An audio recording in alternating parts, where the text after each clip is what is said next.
Hello students, welcome to Meta online classes. कैसे हैं आप लोग? हम पिछली क्लास में ट्रेंड्स ऑफ बायोसिस्टमेटिक्स या बायोटेक्सोनॉमी के बारे में पढ़ रहे थे, जिसमें हमने देखा था मोलिकुलर टेक्सोनॉमी, साइटोटेक्सोनॉमी, कीमोटेक्सोनॉमी, इन सब को देख लिया था अपन ने। ठीक है, उसके बाद अपन देख रहे हैं न्यूमेरिकल टेक्सोनॉमी या बायोटेक्सीमेट्री, ठीक है, बायोटेक्सीमेट्री या न्यूमेरिकल टेक्सोनॉमी, या इसी को अपन एक नाम और बोल देते हैं क्या, क्लेडिस्टिक्स। ठीक है, इसके बारे में अपन देखने वाले हैं। इसके बारे में अगर अपन बात करें तो जो बायोसिस्टमेटिक्स है, इसके बारे में अपन बात करें पहले कि बायोसिस्टमेटिक या टेक्सोनॉमी होती क्या है। तो टेक्सोनॉमी तो वो है जो डील करती है किसके साथ, टेक्सोनॉमी डील करती है किसके साथ, description, identification, nomenclature and classification of living organisms. Living organism का डिस्क्रिप्शन कि उसका लिविंग ऑर्गेनिज्म के जितने भी कैरेक्टर्स हैं उन सबको बताएगी। ठीक है, कौन, बायोसिस्टमेटिक्स। और उसके अलावा आइडेंटिफिकेशन, नोमेनक्लेचर और क्लासिफिकेशन ऑफ ऑर्गेनिज्म, इन सब के बारे में कौन बताता है, टेक्सोनॉमी बताता है। ठीक है, तो सिस्टमेटिक एम जो होता है वो होता है इवोल्यूशनरी रिलेशनशिप को जानना, डिटरमाइन करना। दो ऑर्गेनिज्म जो है उनके बीच में कौन सा वाला इवोल्यूशनरी रिलेशनशिप पाया जा रहा है उसके बारे में जानना, उसको थोड़ा डिफाइन करना या डिटरमाइन करना, ये इसका मेन एम होता है किसका, टेक्सोनॉमी का। ठीक है, उसके बाद अपन अगर बात करें जो क्लासिफिकेशन होता है ना, वो जो है कई सारे करेक्टर्स के बेसिस पर डिफाइन किया गया है, कई सारे करेक्टर्स के बेसिस पर डिफाइन किया गया है। जो कॉन्सेप्ट न्यूमेरिकल टेक्सोनॉमी का है ये भी वहीं से आता है कि न्यूमेरिकल टेक्सोनॉमी क्या बोलती है कि बहुत सारे करेक्टर्स होने चाहिए, उन सारे करेक्टर्स को जो है हम अलग अलग डिटरमाइन करके हर एक ऑर्गेनिज्म के लिए कंपेयर करके फेनेटिक एक क्लासिफिकेशन बनाते हैं, फेनेटिक क्लासिफिकेशन बनाते हैं। ठीक है, तो ये सारी चीज़ जो है ये न्यूमेरिकल टेक्सोनॉमी के लिए ज़रूरी है। न्यूमेरिकल टेक्सोनॉमी जो है वो सबसे पहले बताया किसने था कि न्यूमेरिकल टेक्सोनॉमी की बात सबसे पहले किसने की थी। तो अगर हम ये बात करें तो न्यूमेरिकल टेक्सोनॉमी की जो बात है वो सबसे पहले की थी माइकल एडेंसन ने। माइकल एडेंसन ने कब, 1763, 1763 में माइकल एडेंसन ने सबसे पहले क्या बात की थी कि न्यूमेरिकल टेक्सोनॉमी टाइप की भी एक थिंग होनी चाहिए जो क्या करे, ऑर्गेनिजम्स को डिवाइड करने के लिए हमें हेल्प करे। ठीक है, उसके बाद अपन अगर बात करें न्यूमेरिकल टेक्सोनॉमी जो है इसका एक नाम और रख सकते हैं हम, क्या, टैक्सीमेट्री। टैक्सीमेट्री, यहाँ पे मेट्री से मतलब है मैथमेटिक्स। टेक्सोनॉमी में अगर हम मैथमेटिक्स को यूज में ले रहे हैं, ठीक है, तो वो क्या हो गया एक तरह से टैक्सीमेट्री, मतलब टेक्सोनॉमी का मीजरमेंट लेना, एक तरह से करेक्टर्स के बेसिस पर क्या करना, उसका मीजरमेंट लेना, टैक्सीमेट्री। ठीक है, उसके बाद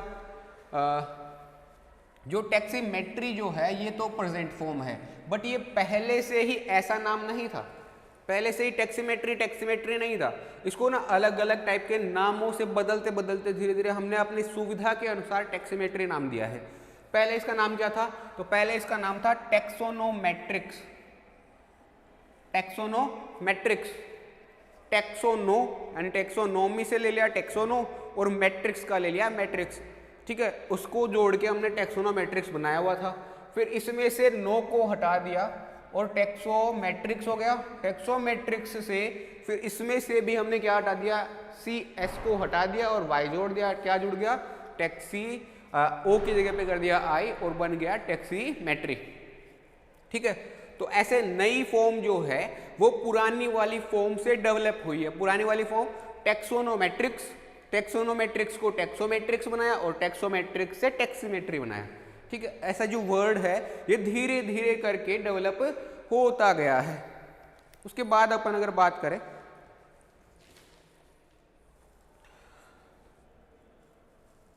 प्रिंसिपल्स ऑफ न्यूमेरिकल टेक्सोनॉमी, जो न्यूमेरिकल टेक्सोनॉमी है उसके कुछ प्रिंसिपल्स भी तो होंगे, क्योंकि जितनी भी टेक्सोनॉमी है अभी तक जितनी भी हमने पढ़ी है सारे के सारे किसी न किसी प्रिंसिपल के ऊपर वर्क कर रही होती है। कोई ना कोई प्रिंसिपल है जिसको लेकर के वो आगे चल रही होती है।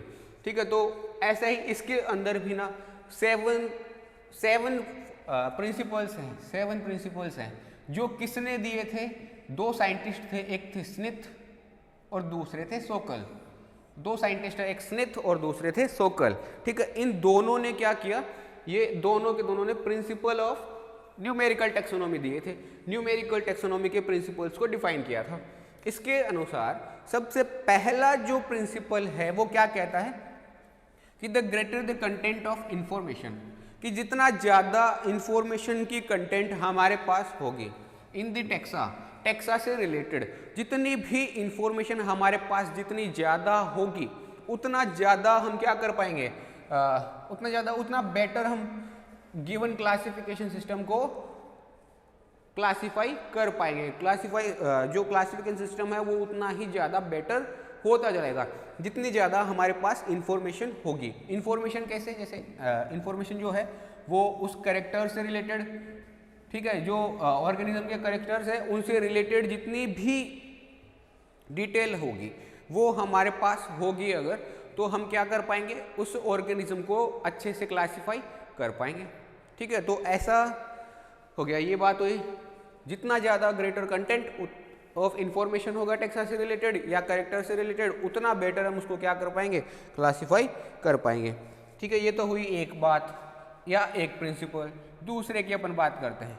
दूसरा जो है वो बोलता है कि एवरी कैरेक्टर, जितने भी कैरेक्टर हमने स्टडी किए हैं सबको इक्वल वेटेज मिलना चाहिए। ऐसा नहीं है कि मॉर्फोलॉजिकल कैरेक्टर्स को ज़्यादा वेटेज मिलना चाहिए, जो जेनेटिक कैरेक्टर्स है उनको ज़्यादा वेटेज मिलना चाहिए, और जो साइटोलॉजिकल जो है उनको थोड़ा कम मिलना चाहिए। ऐसे अलग अलग ऐसा कुछ भी नहीं है। क्या है यहाँ पे कि एवरी कैरेक्टर, जितने भी कैरेक्टर होंगे सारे के सारे इक्वल वेटेज रखने चाहिए। ठीक है, जितने भी न्यू टेक्सा क्रिएट करने के कैरेक्टर्स है उनके लिए क्या होना चाहिए, हर एक कैरेक्टर का वेटेज सेम होना चाहिए। दूसरा जो है अपना ये बात बोलता है, पहला हो गया, दूसरा हो गया, अब तीसरे की बात करते हैं। इसके अकॉर्डिंग, तीसरे प्रिंसिपल के अकॉर्डिंग, जितने भी कैरेक्टर्स है उनके अंदर जो ओवरऑल सिमिलैरिटीज पाई जा रही है, उनके अंदर दो इंडिविजुअल्स में कैरेक्टर्स के बेसिस पर जितनी ओवरऑल सिमिलैरिटीज पाई जा रही है, ठीक है, वो कैरेक्टर्स क्या होने चाहिए, उनके कंपैरिजन करने के लिए, उनके कंपैरिजन में काम में ली जानी चाहिए। सिमिलैरिटी एंड डिसिमिलैरिटी सारे की सारी जो है वो काम में ली जानी चाहिए। जितनी भी ओवरऑल सिमिलैरिटी है ना वो क्या होगी, एक इंडिविजुअल की सिमिलैरिटीज को क्या करेगी, दिखाएगी। ईच कैरेक्टर, जो भी ईच ऑफ मैनी कैरेक्टर है उनके क्या बताएगी, उनके फंक्शन को बताएगी कि इंडिविजुअल सिमिलैरिटी क्या है। ठीक है, उस ऑर्गेनिज्म की इंडिविजुअल सिमिलैरिटी क्या है, जितनी भी उनके बीच में सिमिलैरिटीज पाई जा रही है वो सारी चीज़ें उनको बताती है। ठीक है, ये हो गया अपना तीसरा प्रिंसिपल। उसके बाद अपन अगर चौथे प्रिंसिपल की बात करें, correlation of character differ in the group of organism. जो भी कैरेक्टर्स है रिलेटेड वो ग्रुप्स ऑफ ऑर्गेनिज्म के अंदर क्या होंगे, जो भी डिफर पाए जा रहे हैं, ठीक है, वो क्या कर रहे हैं, उन टेक्सा के बीच में डिस्टिंक्शन को रिकॉग्नाइज करने में हेल्प करते हैं। जो भी सिमिलर कैरेक्टर्स पाए जा रहे हैं वो तो क्या कर रहे हैं, उस ऑर्गेनिज्म के जो फंक्शंस हैं, जो भी उसकी मतलब खुद के जो फंक्शन पाए जा रहे हैं, नॉर्मल एंटिटीज, नॉर्मल उसके फंक्शंस पाए जा रहे हैं, उन चीज़ों के बारे में बात कर रही है। बट जो उसके डिफर कैरेक्टर्स पाए जा रहे हैं, जो एक ऑर्गेनिज्म में दूसरे से डिफरेंट पाए जा रहे हैं, ये मेन रोल प्ले करते हैं किसके अंदर, डिस्टिंक्शन में। एक टेक्सा को दूसरे टेक्सा से डिस्टिंक्ट करने में, अलग करने के अंदर ये क्या कर रहे होते हैं, मेन रोल प्ले कर रहे होते हैं। और अगले अपन बात करें, अगला जो रूल है वो क्या बोल रहा है कि फाइलोजेनेटिक, एक तो हो गया ये जो अपन पढ़ रहे हैं, ये तो क्या हो गया, न्यूमेरिकल टेक्सोनॉमी। ठीक है, उसके अनुसार अपन क्या कर सकते हैं, phylogenetic conclusions can be drawn from the taxonomic structure of A group and form character correlations. Phylogenetic tree जो है वो अपन बनाते कैसे हैं, फाइलोजेनेटिक ट्री कैसे बनाते हैं, जैसे एक ऑर्गेनिज्म है, ठीक है, ये हो गया एक ऑर्गेनिज्म, ये हो गया एक दूसरा ऑर्गेनिज्म, इन दोनों के बीच में क्या क्या सिमिलैरिटीज पाई जा रही है उनको देखते हुए इनके बीच में रिलेशन इस्टेब्लिश करते हैं। एक दूसरा ऑर्गेनिज्म जो ये पाया जा रहा है उसके अंदर इससे और इससे क्या सिमिलरिटीज पाई जा रही है और क्या डिसिमिलरिटीज पाई जा रही है, उसके बेसिस पर इसको क्लासिफाई करते हैं, इसको अरेंज करते हैं, और ऐसे करके हम क्या कर रहे होते हैं, एक फाइलोजेनेटिक ट्री का फॉर्मेशन कर रहे होते हैं, फाइलोजेनेटिक ट्री का फॉर्मेशन कर रहे होते हैं।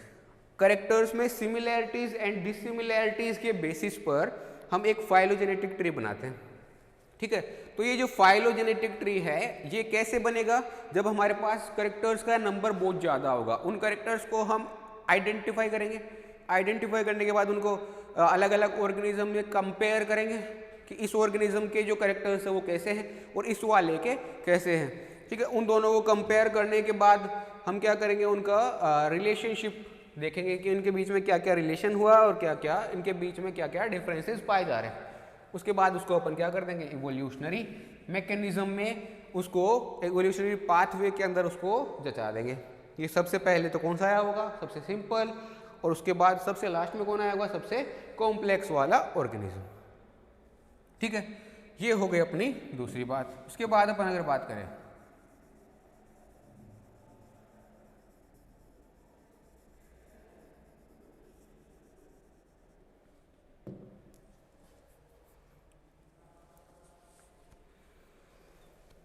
ठीक है, उसके बाद अपना जो अगला जो रूल है, अपना जो अगला जो प्रिंसिपल है वो क्या बोलता है कि जो साइंस ऑफ टैक्सोनॉमी है इसको अपन देखते हैं एंड प्रैक्टिस करते हैं। कैसे? As a empirical science.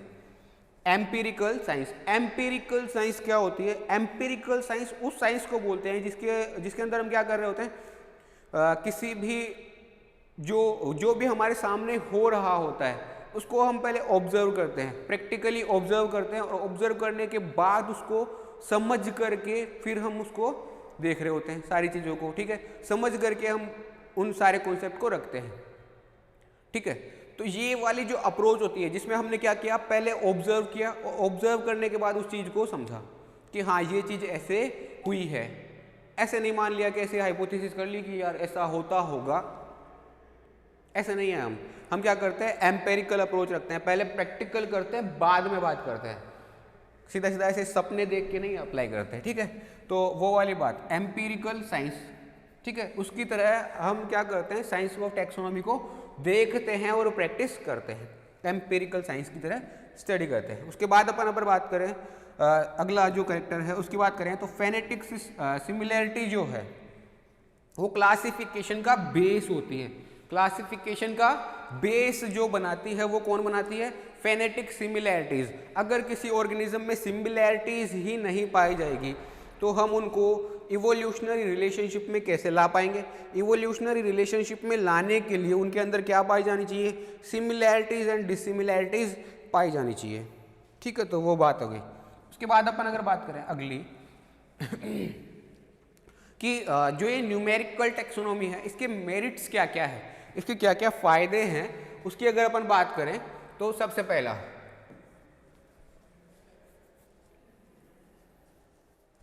जो डाटा होता है न्यूमेरिकल टैक्सोनॉमी में क्या कर रहे हैं, हम बहुत सारा डाटा इकट्ठा करते हैं, उस डेटा को कंपेयर करते हैं, उसको स्टडी करते हैं और स्टडी करके डिफरेंट टेक्सास को डिफाइन कर रहे होते हैं, उनको क्लासिफाई कर रहे होते हैं, डिस्टिंक्शन दिला रहे होते हैं उनके बीच में, ठीक है। जो डेटा है न्यूमेरिकल टैक्सोनॉमी में वो कलेक्ट किया जाता है कहाँ से? More diverse sources. कैसे कैसे? जैसे सबसे पहला तो मॉर्फोलॉजिकल कैरेक्टर्स को स्टडी किया गया, जो बाहरी स्ट्रक्चर जो दिख रही थी उसके कैरेक्टर्स को स्टडी किया गया सबसे पहले। दूसरा फिजियोलॉजिकल कैरेक्टर्स को स्टडी किया गया जो फिजियोलॉजी से रिलेटेड थे, जैसे कि सर्कुलेशन से रिलेटेड हो गए, डाइजेशन से रिलेटेड हो गए, और जैसे रेस्पिरेशन से रिलेटेड हो गए, ठीक है, एक्सक्रिएशन से रिलेटेड हो गए। ये सारे के सारे जो फिजियोलॉजी से रिलेटेड जितने भी कैरेक्टर्स हैं उनको स्टडी किया गया। केमिस्ट्री से रिलेटेड जो मतलब बायोकेमिकल मॉलिक्यूल्स पाए जा रहे हैं ना उनकी स्टडी करना, उनको देखना, वो सारी चीज़ें हो गई उन कैरेक्टर्स के हिसाब से। और उसके बाद अमाइनो एसिड सीक्वेंसेस, जो अमाइनो एसिड सीक्वेंसेस पाई जा रही है उनकी स्टडी करना, ठीक है। और उसके अलावा प्रोटीन की स्टडी करना, ठीक है। ये सारे जो है ये इतने सारे कैरेक्टर न्यूमेरिकल टैक्सोनॉमी में इन्वॉल्व किए जाते हैं, जबकि जो कन्वेंशनल टेक्सोनॉमी है, कन्वेंशनल टेक्सोनॉमी है, उसके अंदर इतने कैरेक्टर्स को हम यूज में नहीं लेते। उसमें क्या ले रहे होते हैं, ओनली मॉर्फोलॉजिकल और कुछ ऊपर से दिखाई देने वाले जो मेन कैरेक्टर्स होते हैं उनकी स्टडी कर रहे होते हैं। हम इतना सारा डाटा कलेक्ट नहीं करते। तो उसके कंपैरिजन में क्या है, ये अच्छा है, डाइवर्स का मोर डाइवर्स सोर्सेज से हम क्या कर रहे हैं, कैरेक्टर्स को इकट्ठा कर रहे हैं। सबसे पहला जो मेरिट हो गया वो तो यही हो गया कि हमने इसमें कैरेक्टर्स को ज़्यादा स्टडी किया है।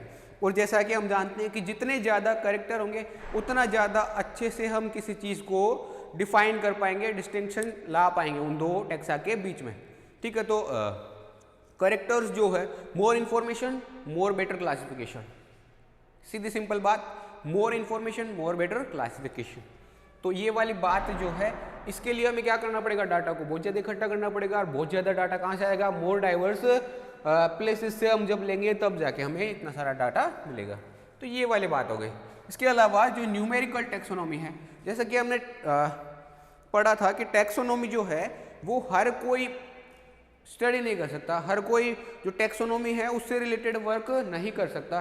कौन कर सकता है, ओनली स्किल्ड वर्कर्स कर सकते हैं, स्किल्ड वर्कर्स कर सकते हैं। बट अगर हम न्यूमेरिकल टेक्सोनॉमी की बात करें ना, तो इसमें स्किल्ड होने की ज़रूरत ही नहीं है, क्योंकि हमने इसमें इतने सारे कैरेक्टर्स लिए हुए हैं। कोई भी स्टडी करेगा वो बता ही देगा अपना आप ही कि हाँ ये वाला कैरेक्टर इसमें अलग है और इसमें सिमिलर है। ठीक है, कोई भी स्टडी करके बता सकता है कि हाँ ये वाला कैरेक्टर इसके अंदर अलग है और ये वाला इसके अंदर सेम है। ठीक है, तो स्किल्ड वर्कर की कोई ज़रूरत ही नहीं है, स्किल्ड वर्कर की कोई ज़रूरत ही नहीं है। यहाँ पे कौन भी काम कर सकता है, जो लेस स्किल्ड है, जो स्किल वाला नहीं है, वो भी क्या कर सकता है, न्यूमेरिकल टेक्सोनोमिक वर्क कर सकता है। ठीक है, तो ये वाली बात हो गई। उसके बाद अगर अपन तीसरे कैरेक्टर की बात करें, तीसरा जो मेरिट है उसकी बात करें अपन अगर, तो जो न्यूमेरिकल टेक्सोनोमी है उसके जो मेथड्स है वो मोर सेंसिटिव होते हैं, मोर सेंसिटिव होते हैं। किसमें, टेक्सा को लिमिटिंग करने के लिए, टेक्सा की डिलिमिटिंग करने के लिए क्या है, मोर सेंसिटिव है, क्योंकि ये क्या प्रोवाइड करते हैं, बेटर की एंड क्लासिफिकेशन प्रोवाइड करते हैं। किसके कंपैरिजन में, जो कन्वेंशनल टेक्सोनोमी है उसके कंपैरिजन में ये बेटर की एंड क्लासिफिकेशन जो है वो हमें प्रोवाइड कर रहे होते हैं। जो न्यूमेरिकल मेथड्स है वो मोर सेंसिटिव है टेक्सा की लिमिटिंग करने के लिए, डिलिमिटिंग करने के लिए। ठीक है, क्यों, क्योंकि ये बेटर की एंड क्लासिफिकेशन प्रोवाइड कर रहे होते हैं। किसके कंपैरिजन में, कन्वेंशनल टेक्सोनोमिक मेथड्स या सिस्टम्स के कंपैरिजन में। अगला अगर अपन बात करें कि न्यूमेरिकल टेक्सोनोमी क्यों इंपॉर्टेंट है, क्यों ज़्यादा अच्छी है, तो न्यूमेरिकल टेक्सोनोमिक कोड जो होता है, न्यूमेरिकल कोडेड डाटा जो होता है वो इजीली जो है उसके कारण हम इजीली क्रिएट कर सकते हैं क्या क्या, कीज। जैसा कि टेक्सोनोमिक कीज हमने पढ़ी थी, सर्कुलर टाइप की, ब्रैकेट टाइप की और इंडेंटेड टाइप की, ये ऐसे मतलब अलग अलग टाइप की जो कीज हमने पढ़ी थी, वो कीज जो है वो अगर हमारे पास टेक्सोनोमिकल जो कैरेक्टर्स है, टेक्सा से रिलेटेड जो कैरेक्टर्स है वो बहुत ज़्यादा होंगे, तो हम क्या कर सकते हैं, की को बना सकते हैं, बहुत ईजीली बना सकते हैं। दूसरा, मैप्स भी हम बहुत आसानी से बना पाएंगे, डिस्क्रिप्शन भी अपन बहुत आसानी से लिख पाएंगे और कैटलॉग बनाना भी हमारे लिए आसान काम हो जाएगा। तो जो न्यूमेरिकल कोडेड डाटा जो है उसकी हेल्प से हम क्या कर सकते हैं, इतने सारे काम अपन कर सकते हैं। बट जो कन्वेंशनल सिस्टम है उससे हम इतना इजीली अपन ये काम नहीं कर पाएंगे जितना इजीली हम इसके थ्रू कर पाएंगे।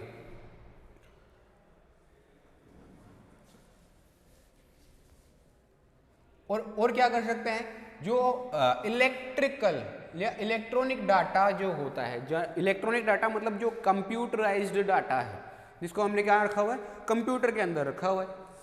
ठीक है, उसकी प्रोसेसिंग सिस्टम से क्या कर सकते हैं हम, हर्बेरियम में, अदर टेक्सोनोमिक इंस्टीट्यूशंस में भी क्या कर सकते हैं, टेक्सोनोमिक कीज, मैप्स और डिस्क्रिप्शन और ये सारे टाइप की चीज़ें बना सकते हैं हर्बेरियम की हेल्प से। हर्बेरियम में जो इतना सारा डाटा पाया जा रहा है उस डाटा की हेल्प से, या फिर जो जूलॉजिकल पार्क या और भी कई जो मतलब वाइल्ड लाइफ सेंचुरीज वगैरह जहाँ पे ऑर्गेनिजम्स को रखा जाता है, उनके बारे में डाटा कलेक्ट करके रखा जाता है, उस डाटा की हेल्प से अपन क्या कर सकते हैं, taxonomic keys, maps, descriptions and catalogues को बना सकते हैं, कैटलॉग्स को बना सकते हैं। ठीक है, ये सारी की सारी चीज़ें अपन पढ़ सकते हैं किसकी हेल्प से, न्यूमेरिकल टेक्सोनोमी की हेल्प से। उसके बाद अपन अगर बात करें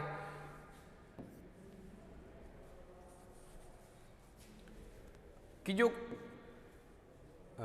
कन्वेंशनल टेक्सोनोमी है, ठीक है, वो चीज़ों को डिफाइन तो कर पा रही है, टेक्सा जो है उनके बीच में डिस्टिंक्शन भी कर पा रही है, उनके बीच में डिफरेंशिएशन भी कर पा रही है, उनको डिफरेंट भी कर पा रही है, पर उसको और ज़्यादा अच्छा कैसे बना सकते हैं अपन, तो और ज़्यादा अच्छा बनाने के लिए ना न्यूमेरिकल टेक्सोनोमी को हम यूज़ में ले सकते हैं। न्यूमेरिकल टेक्सोनोमी की हेल्प से जो क्वालिटी है कन्वेंशनल टेक्सोनोमी की, उसको हम क्या कर सकते हैं, इम्प्रूव कर सकते हैं, क्योंकि इसके अंदर जो है न्यूमेरिकल टेक्सोनोमी जो है वो क्या करती है, higher number of better described characters को यूज में लेती है, higher number of better described characters को यूज में लेती है। इसलिए ये जो न्यूमेरिकल टेक्सोनोमी है ये कन्वेंशनल टेक्सोनोमी को और इम्प्रूव करने में हमारी हेल्प कर सकती है।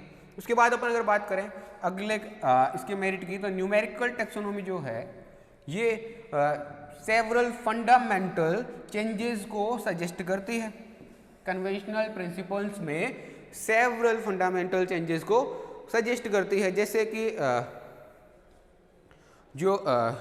जैसे पहले हम क्या कर रहे थे कन्वेंशनल टेक्सोनोमी में, मॉर्फोलॉजिकल कैरेक्टर्स और जो ऊपर से दिखाई देने वाले फिजियोलॉजिकल कैरेक्टर्स है, उन्हीं के बेसिस पर अपन क्या कर रहे थे, चीज़ों को डिफाइन कर रहे थे, उनके बीच में डिफरेंसेस को देख रहे थे। बट अगर हम न्यूमेरिकल टेक्सोनोमी की बात करें तो इसके अंदर हम कितने सारे कैरेक्टर्स ले रहे थे, जैसे मॉर्फोलॉजिकल, फिजियोलॉजिकल, जेनेटिक और भी बहुत सारे कैरेक्टर्स, केमिस्ट्री वाले और जितने भी डीएनए से रिलेटेड है सारे के सारे कैरेक्टर्स को हम इकट्ठा कर रहे थे और उनके बीच में क्या कर रहे थे, हम सिमिलैरिटीज़ एंड डिसिमिलैरिटीज़ को देख रहे थे।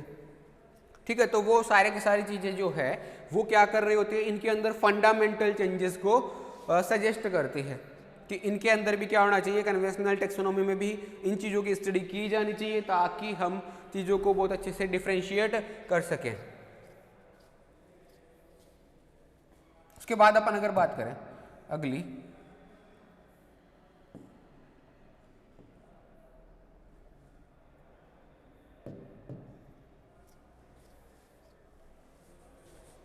जैसे कोई भी चीज़ होती है उसके अंदर हमें कोई सुधार करना है, ठीक है, तो सुधार करने के लिए हमें पता तो होना चाहिए ना कि इसके अंदर क्या क्या कमियां हैं।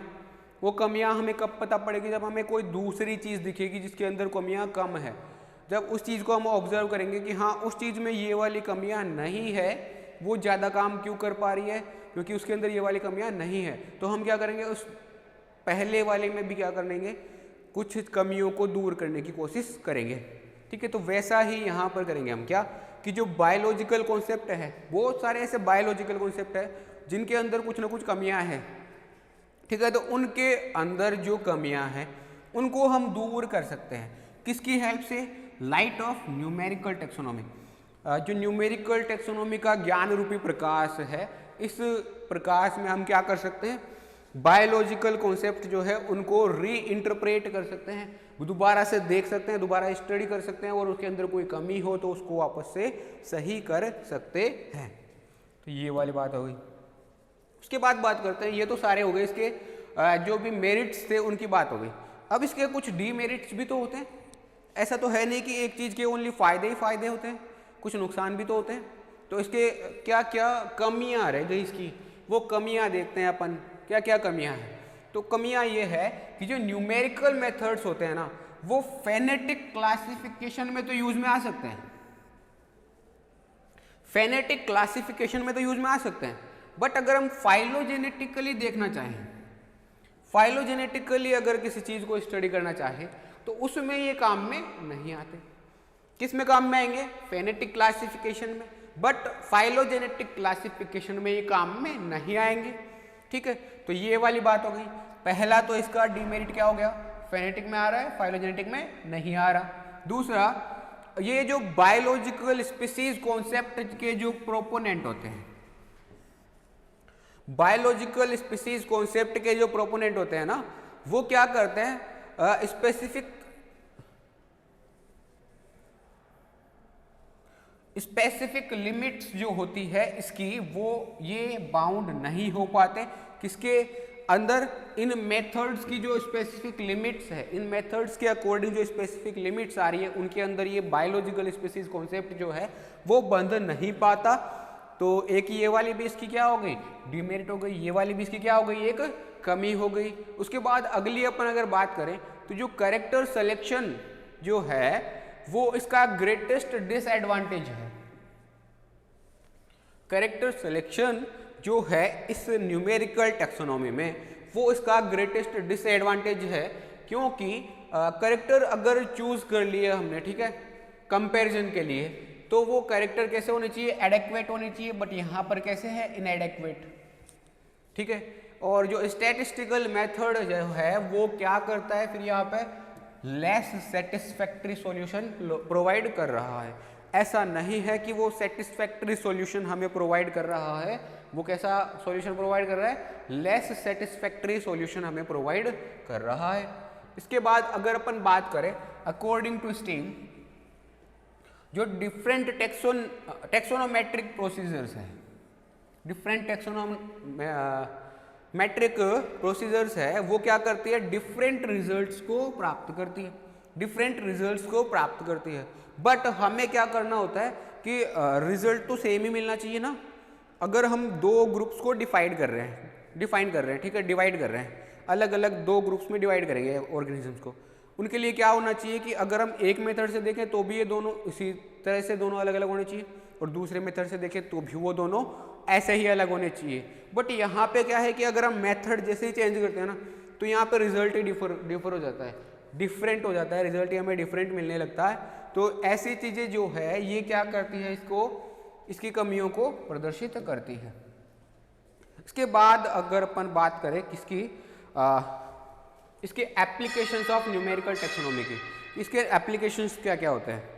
एप्लीकेशंस जो है उनकी अगर अपन बात करें, जो न्यूमेरिकल टैक्सोनॉमी है उनको हम डिफरेंट टाइप की चीज़ों में अप्लाई कर सकते हैं, जैसे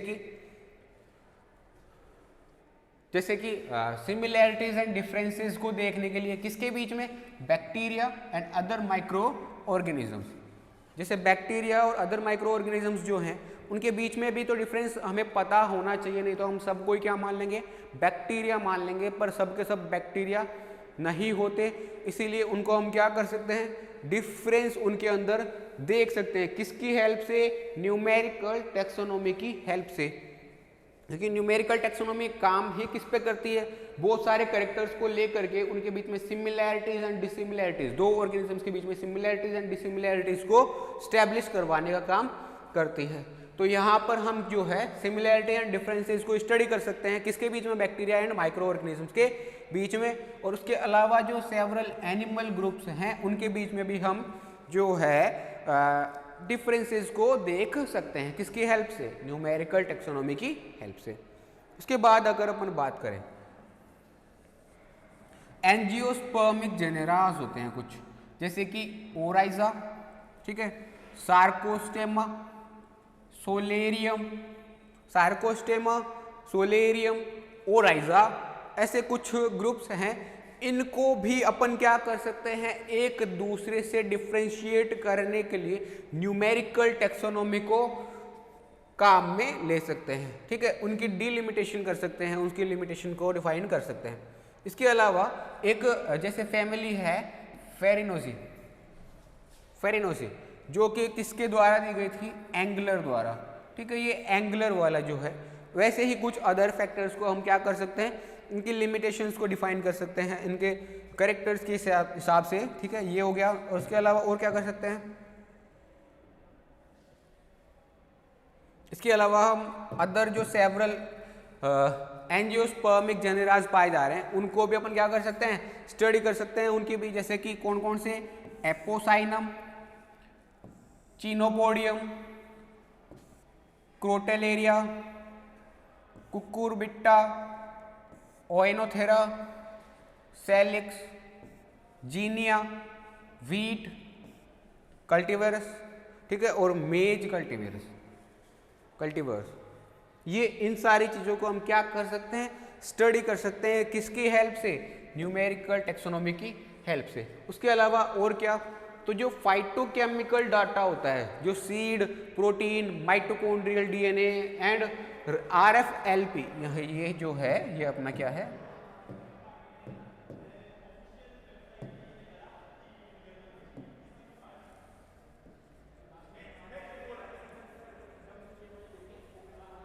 आरएफएलपी स्टडी, आरएफएलपी से related restricted fragment length polymorphism, ठीक है, रेस्ट्रिक्टेड फ्रेगमेंट लेंथ पॉलीमॉर्फिज्म, ये एक तरीका होता है जिससे हम क्या कर रहे होते हैं कि डीएनए जो है उसकी स्ट्रक्चर का पता लगाने के लिए, या डीएनए मोलिकुलर मार्कर्स होते हैं जो जिसके हेल्प से हम क्या कर रहे होते हैं, मोलिकुलर जो भी कंपाउंड्स हैं उनके बारे में हम स्टडी कर रहे होते हैं, ठीक है, ये वाली बात हो गई।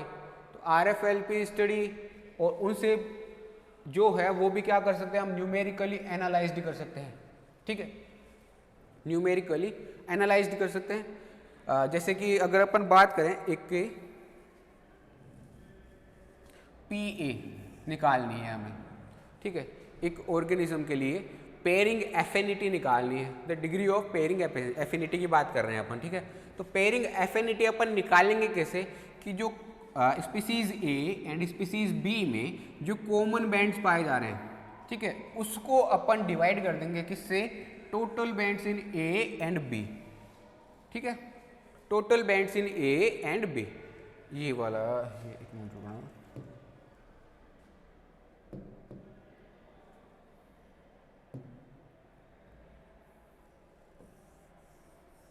ये नहीं, ये छोड़ देना, ये नहीं है, ठीक है, ये नहीं है, ये ऊपर ऊपर वाला फॉर्मूला है, ऊपर ऊपर वाला ही देखना है।